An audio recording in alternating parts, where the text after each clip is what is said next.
अध्याय 78। मेरा नाम प्रकृति है, अभी के लिए इतना काफी है और बाकी बात हम यहाँ से कहीं और करते हैं। वह लड़की प्रकृति दक्ष से कहती है और फिर वह अपने हाथ उठाती है और देखते ही देखते दक्ष के पास पोर्टल क्रिएट कर देती है। यह क्या है? दक्ष हैरानी से पूछता है। हालांकि दक्ष अभी तक काफी डरा हुआ था। उसे इस लड़की और इसके ब्लड बीस्ट पेट के बारे में कुछ भी समझ नहीं आ रहा था।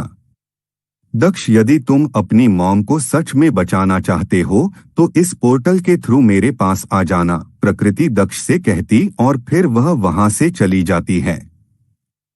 जैसे ही दक्ष ने उस लड़की के मुंह से अपनी मॉम को बचाने का नाम सुना तो वह बहुत ही ज्यादा हैरान रह गया और फिर तुरंत उस लड़की से कई सारे सवाल पूछने के लिए उस लड़की की तरफ देखता है, लेकिन अब तक वह लड़की और सर्पी दोनों वहां से गायब हो चुके थे।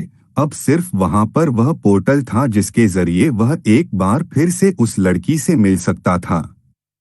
दक्ष अपनी मॉम को बचाने के लिए कुछ भी कर सकता था, इसलिए वह एक बार भी उस लड़की और सर्पी के बारे नहीं सोचता है और फिर तुरंत उस पोर्टल में एंटर कर जाता है। एंटर करते ही दक्ष देखता है कि जहां पर वह इस पोर्टल के थ्रू आया है वह जगह बहुत ही ज्यादा जानी पहचानी सी लग रही थी।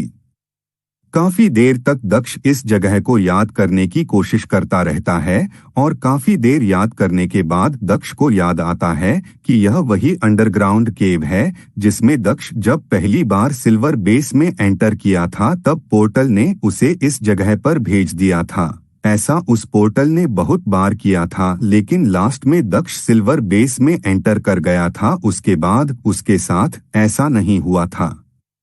दक्ष देखता है कि उस अंडरग्राउंड केव में बनी हुई वह गॉडेस स्टेचू का चेहरा देखने में ठीक उस लड़की के चेहरे की तरह दिखाई दे रहा था।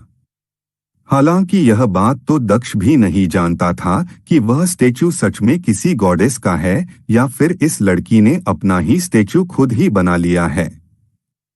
अभी दक्ष और किसी भी बात के बारे में नहीं सोचता है क्योंकि दक्ष को सबसे पहले अपनी मॉम को बचाने का तरीका ढूंढना था, इसलिए दक्ष उस केव में आते ही सबसे पहले अपने चारों तरफ देखता है ताकि वह लड़की और उस रेंडियर को ढूंढ सके। अभी दक्ष उस लड़की और रेंडियर को ढूंढ ही रहा था कि तभी दक्ष कुछ महसूस करता है।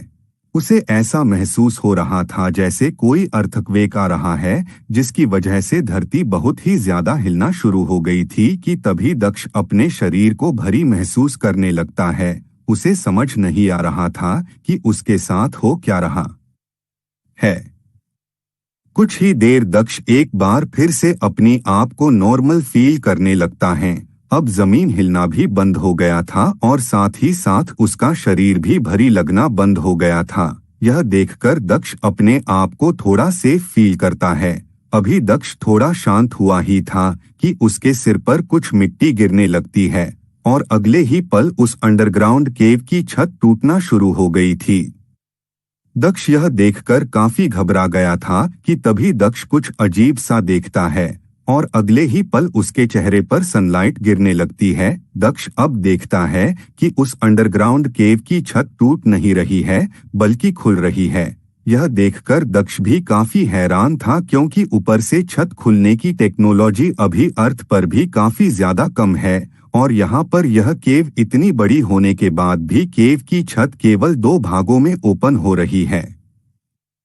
जब उस केव की छत पूरी तरह ओपन हो गई तब दक्ष एक बार फिर शॉक्ड हो गया। उसके सामने अब जो था उसे देखकर कोई भी इंसान शॉक्ड रह जाएगा क्योंकि उसके सामने एक पूरी सिटी थी जो काफी ओल्ड आर्टिस्टिक स्टाइल पर बेस्ड थी। दूसरे शब्दों में कहे तो यह किसी राजा का किंगडम था जिसके ठीक बीचों बीच वह गॉडेस का स्टेचू था जो उस केव में था।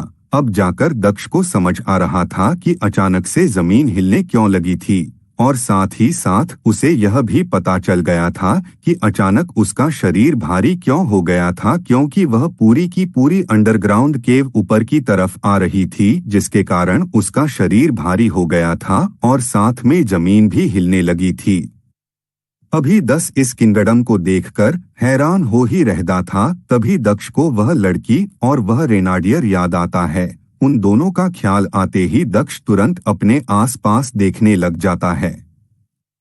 आखिर वो दोनों गए तो गए कहाँ? उस लड़की ने यही कहा था कि मुझसे मिलना चाहते हो तो इस पोर्टल से आ जाना, लेकिन अब तो ना तो पोर्टल है और ना भी वह लड़की है। कहीं मैं हमेशा हमेशा के लिए यहाँ फंस तो नहीं गया हूँ ना? दक्ष अपने आप से कहता है और फिर उस लड़की और रेनाडियर को ढूंढना स्टार्ट कर देता है। काफी देर तक ढूंढने के बाद भी दक्ष को इस किंगडम में कोई भी नहीं मिला था। यह देखकर दक्ष काफी उदास सा हो गया, लेकिन फिर भी वह अभी भी हार नहीं माना था। अरे नहीं, इतनी जगह ढूंढ चुका हूँ लेकिन अभी भी वो दोनों क्या कोई भी नहीं मिला है, यहाँ तक कि एक मच्छर भी नहीं मिला है, तो यहाँ पर इंसान का मिलना थोड़ा मुश्किल तो होगा ही ना। वैसे यहाँ पर इंसान होंगे तो मिलेंगे ना? दक्ष अपने आप से कहता है और फिर वहाँ आगे बढ़ना शुरू कर देता है। तो आपको क्या लगता है इस कहानी में आगे क्या होगा? कृपया अगले एपिसोड के लिए चैनल को लाइक और सब्सक्राइब करें।